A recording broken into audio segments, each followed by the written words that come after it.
Hello बच्चों, मैं विश्वजीत आपका बॉटनी मेंटर। उम्मीद करता हूँ आप सब मस्त होंगे और स्वस्थ होंगे।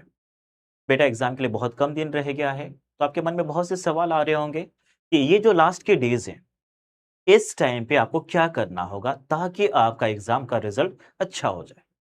तो बेटा उस चीज के बारे में हम डिस्कस करेंगे इन 8 पॉइंट्स पे। तो सबसे पहले बेटा हम ध्यान देंगे कि आपको क्या नहीं करना है। कुछ भी नया टॉपिक नहीं पढ़ना है, आपको सिर्फ रिवीजन पे ध्यान देना है। मैं रिपीट कर रहा हूं, कोई भी एक नया टॉपिक किसी भी चैप्टर का नहीं पढ़ना है। सिर्फ और सिर्फ जो भी आपने 1 साल में या 2 साल में पढ़ा हुआ है, उसी को ही रिवाइज करना है। और जब आप रिवाइज कर रहे हो, स्पेशली बायोलॉजी में, तो आपको सिर्फ एनसीईआरटी पे स्टिक करना है। क्योंकि अगर आप बाहर से कहीं से पढ़ोगे तो वहां से क्वेश्चन आने के चांसेस कम होगा। और हमें पता है कि बायोलॉजी में सवाल कहां से आते हैं, एनसीईआरटी से। तो एनसीईआरटी को ढंग से पढ़ो, और एनसीईआरटी जब रिवाइज कर रहे हो, उसके डायग्राम को ध्यान देना, क्योंकि डायग्राम बेस्ड क्वेश्चंस आते हैं। लास्ट ईयर भी आया था, पहले भी आया हुआ है। और डायग्राम जब आप ध्यान दे तो लेबलिंग के साथ आप उसको याद करना। दूसरी बात, डायग्राम एनसीईआरटी में जो बोल्ड लेटर में लिखा हुआ है उसको भी आपको ध्यान देना होगा। ठीक है। और जो टेबल्स दिया हुआ है उसको भी आपको ध्यान देना होगा। एनसीईआरटी में टेबल्स दिया हुआ होता है, बोल्डर में लिखा होता है, वो सबको आपको अच्छे से पढ़ना होगा। और बेटा क्या, कि जब फिजिक्स कर रहे हो तो फिजिक्स में आपको फॉर्मूला को ध्यान देना है। और जो केमिस्ट्री में क्या बेटा, आपके अलग अलग रिएक्शन है उसको आपको ध्यान देना है। और केमिस्ट्री हो या फिर बायो हो, उसमें जो एक्सेप्शन है उसको आपको ध्यान देना होगा। ठीक है। तो ये तो क्या था बेटा कि आपको कोई नया टॉपिक नहीं पढ़ना है, सिर्फ जो आपने पढ़ा हुआ है उसी को रिवाइज करना। दूसरी चीज बेटा, आपको टेस्ट देना जरूरी है, और फुल सिलेबस का टेस्ट देना है। और ये जब टेस्ट दोगे तो पूरा 7 दिन नहीं दोगे। अभी जो 7 दिन बचा हुआ है उसमें से 5 ही दिन दोगे, लास्ट के 2 दिन आपको कोई टेस्ट देने की जरूरत नहीं है। तो उस टाइम पे क्या करोगे बताऊंगा बेटा। और जब आप टेस्ट दे रहे हो बेटा, आपको सेम एग्जाम टाइमिंग पे देना है, मतलब आपको 2 से 5 बजे बैठ के देना है। और कोशिश करना कि आप 1:30 बजे या फिर 1:40 के आसपास बैठना है, और 5 बजे तक देना है। और कोशिश करना उस टाइम पे आपको पानी कम से कम पिया करो, या फिर आपको जो फैन है या फिर जो एसी है उसको कम से कम यूज करो, क्योंकि एग्जाम हॉल में वो कंडीशंस वो फैसिलिटीज आपको मिलेगा, इसका कोई गारंटी नहीं है। दूसरी बात बेटा, जब आप पेपर दोगे तो उसका एनालिसिस करना बहुत जरूरी है बेटा। और जब एनालिसिस करोगे तो आप ध्यान दोगे आपके किस तरह के क्वेश्चंस गलत हुए, किस तरह के क्वेश्चंस आपसे नहीं हो पाए।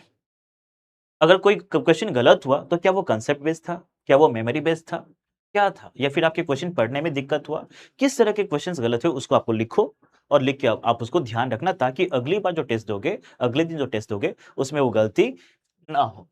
दूसरी बात बेटा, जो आपके वीक एरियाज है किसी भी सब्जेक्ट का, उसी को क्या करना, उसी दिन पे जब टेस्ट आपने दिया तो उसमें कुछ गलतियां हुई, तो जो गलतियां हुई उसी को आपको उसी दिन पे पढ़ना है, आपके नोट एनसीईआरटी से या फिर आपके जो नोटबुक है वहां से पढ़ना होगा। और फिर उसके बाद जब एनालिसिस करोगे तो अपने आप ही क्या होगा बेटा, स्कोर आपका इंप्रूव होगा। उसके बाद बेटा, आपको जब रिवाइज कर रहे हो तो अभी आपको पहले उन चैप्टर्स को पढ़ना है, हर सब्जेक्ट का जिसका वेटेज क्या है, ज्यादा है। अगर आप अगर आप किसी भी चैप्टर को रैंडमली उठा के पढ़ लोगे, तो फिर वहां से क्वेश्चन अगर कम आएगा, और आपके हाई वेटेज वाला चैप्टर अगर आपने बाद में पढ़ा तो उसमें तो नुकसान आपका है। तो पहले आपको हाई वेटेज वाला चैप्टर पढ़ना होगा।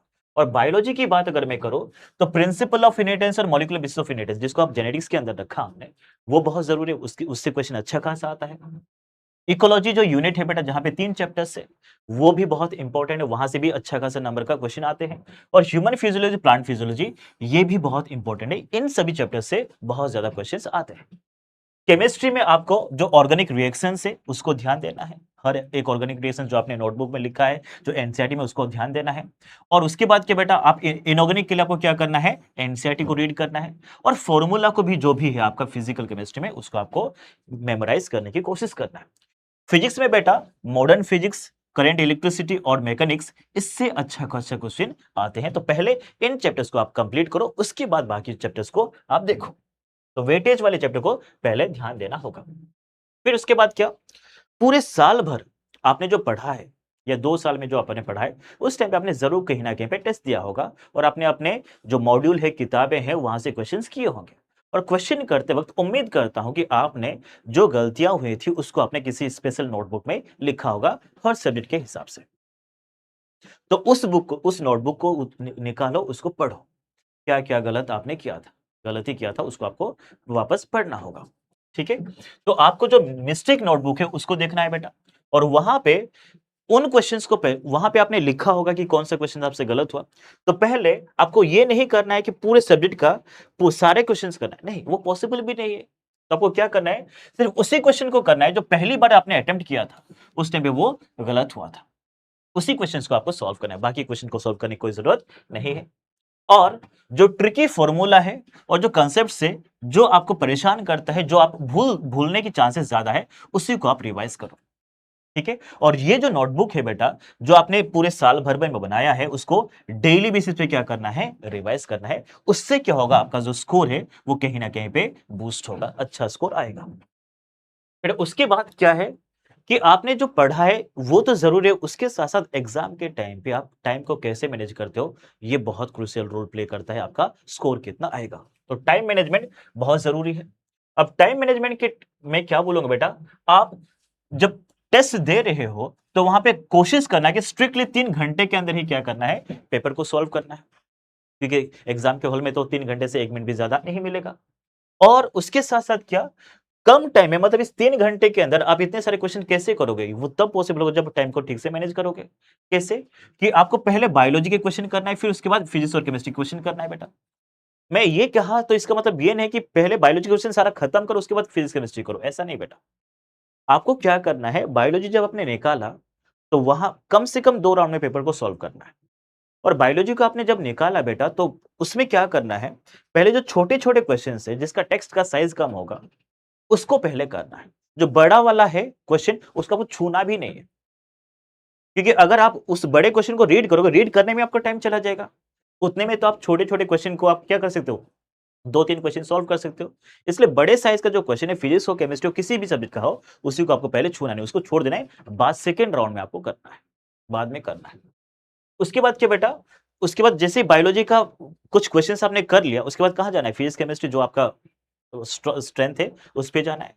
और उसके बाद वापस आना है, वापस आके क्या करना है, जो क्वेश्चन का साइज बड़ा है या फिर जो क्वेश्चन आपने पहले पढ़ते वक्त आपको लगा कि ये क्वेश्चन मेरे से होगा लेकिन थोड़ा सोचना पड़ेगा, उस क्वेश्चन को करना है।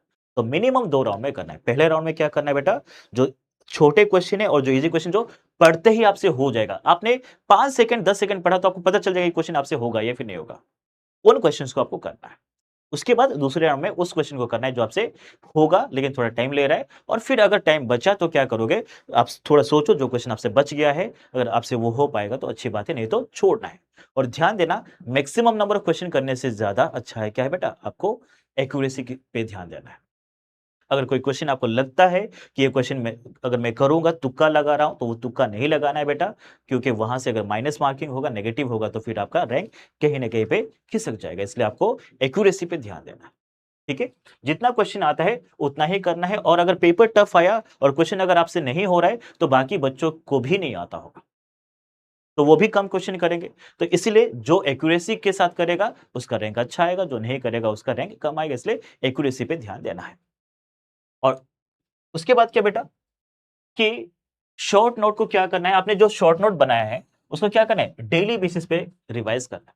मैं रिपीट कर रहा हूं, यहां पे क्या करना है बेटा, जो फॉर्मूला है उसको रिवाइज करना है, जो एनसीईआरटी के फैक्ट्स हैं उसको भी आपको रिवाइज करना है, और रात के टाइम पे आपको हल्का फुल्का रिवाइज करना है। और जो मिस्टेक्स आपने किया था, जो वीक पॉइंट थे, उसको थोड़ा बहुत रिवाइज करना होगा। और याद रखना, ये जो चीजें मैंने बताई उसको कंसिस्टेंसी कंसिस्टेंसी के साथ करना होगा। ऐसा नहीं कि 1-2 दिन कर दिया उसके बाद आप ओवरथिंकिंग करते हुए आपने गिव अप कर दिया, ऐसा नहीं होना चाहिए। आपको पूरे 5 दिन 7 दिन जो अभी बचा हुआ है उसमें आपको इसी चीज को कंसिस्टेंटली करना होगा। उसके बाद बेटा, हेल्थ और माइंडसेट ये बहुत जरूरी है। कि अभी इस टाइम पे लग रहा होगा कि मैंने जो पूरे साल भर में 2 साल भर में पढ़ा हुआ है, बहुत सी चीज मैं भूल चुका हूं। तो एग्जाम हॉल में जाऊंगा तो वो तो याद आएगा ही नहीं, तो फिर मेरा पेपर तो खराब होगा। या फिर मैंने अभी जो टेस्ट दे रहा हूं, वो टेस्ट में मेरा स्कोर उतना अच्छा नहीं आ रहा है, तो एग्जाम में क्या होगा। ये सब सोचना बिल्कुल नहीं बेटा। आपने जो 1 साल या 2 साल पढ़ा हुआ है, जो मेहनत किया हुआ है, जिस प्रोसेस से आप गए हुए हो, वो कहीं ना कहीं पे आपको हेल्प करेगा एग्जाम हॉल में। एंड ट्रस्ट में अभी आपको लग रहा है कि आपने जो पढ़ा है वो बहुत सी चीजें भूल चुके हो, लेकिन ऐसा नहीं है। हाँ, ये जरूरी है, ये जरूर है कि कुछ चीजें भूले हो, लेकिन मैक्सिमम चीजें आपके दिमाग में अभी भी रिटेन हुआ है। वो बस आपका साइकोलॉजी है कि आपको लग रहा है आप भूले हुए, वो आप नहीं भूले हो बेटा। एग्जाम हॉल में जब क्वेश्चन करोगे, वो चीज आपको बिल्कुल क्लिक करेगा ही करेगा और आप सही करके आओगे ही आओगे। ये मेरा एक्सपीरियंस से बोल रहा हूँ, आप बिल्कुल अच्छा करके आओगे, इसलिए बिल्कुल पैनिक नहीं करना है। दूसरी बात क्या बेटा आपको कि यहाँ पे आपको अच्छा नींद लेना ज़रूरी है। कम से कम 6 से 7 घंटा सोना ज़रूरी है, क्योंकि अगर आप कम सोओगे तो दिमाग स्लो डाउन हो जाएगा और आपका दिमाग जितना फ़ास्ट हो काम कर सके उतना आपके लिए अच्छा है, इसलिए नींद लेना बहुत ज़रूरी है। अब उसके बाद क्यों? क्योंकि वो क्या करेगा, आपका दिमाग अच्छा भी काम करेगा और मेमोरी को भी क्या करे बेटा, बूस्ट करेगा। दूसरी बात बेटा, आपको हल्का-फुल्का खाना है और ठीक से पानी पीना है बेटा, हाइड्रेटेड रहना है थ्रू आउट डे और ओवरथिंकिंग बिल्कुल भी नहीं करना है और कभी भी किसी बच्चे के साथ, दूसरों के साथ कंपेयर नहीं करना है। ये नहीं सोचना है कि दूसरा बच्चा जो है उसका स्कोर तो इतना अभी टेस्ट देते वक़्त इतना आ रहा है, मेरा तो इतना कम आ रहा है, बिल्कुल नहीं कंपेयर करना है। आप खुद के बारे में सोचो और किसी चीज़ के बारे में एक्चुअल में सोचना ही नहीं, कुछ भी नहीं सोचना है, बस क्वेश्चन करो, पढ़ो, क्वेश्चन करो, पढ़ो, बस और कुछ नहीं करना है। बाकी क्या होगा, क्या नहीं होगा वो एग्ज़ाम के बाद देखेंगे। अभी के लिए सिर्फ पढ़ना है और बाकी कुछ भी नहीं पढ़ना है, वो कुछ भी नहीं सोचना है, ठीक है? अब लास्ट में बेटा कि 1 या 2 दिन पहले आपको क्या करना है? 1 या 2 दिन पहले कुछ भी टेस्ट आपको देने की ज़रूरत नहीं है। तो फिर क्या करो बेटा? सिर्फ रिवाइज़ करो, सिर्फ रिवाइज़ करो और उस टाइम पे आपको एनसीईआरटी में जो डायग्राम्स है बायोलॉजी में उसको आपको वो उससे उसको आपको पढ़ना होगा, उसको उससे होके उसकी जो लेबलिंग्स है उसको आपको याद रखना होगा और केमिस्ट्री में जो रिएक्शंस है, फिजिक्स में जो फॉर्मूला है, उसको आपको थोड़ा-सा वापस रिवाइज़ करना होगा। तो ये सब अगर करोगे तो कहीं न कहीं पे वो आपको हेल्प करेगा और आपका जो एग्ज़ाम होगा वो अच्छा होगा। तो बिल्कुल पैनिक नहीं करना है, सोचना नहीं है। आपने जो पूरा पढ़ा हुआ है 1 साल या 2 साल वो बहुत ही अच्छे तरीके से आपने पढ़ा हुआ है और वो बिल्कुल अच्छा होगा आपका एग्ज़ाम। तो मेरी तरफ से all the best. Take care. Thank you.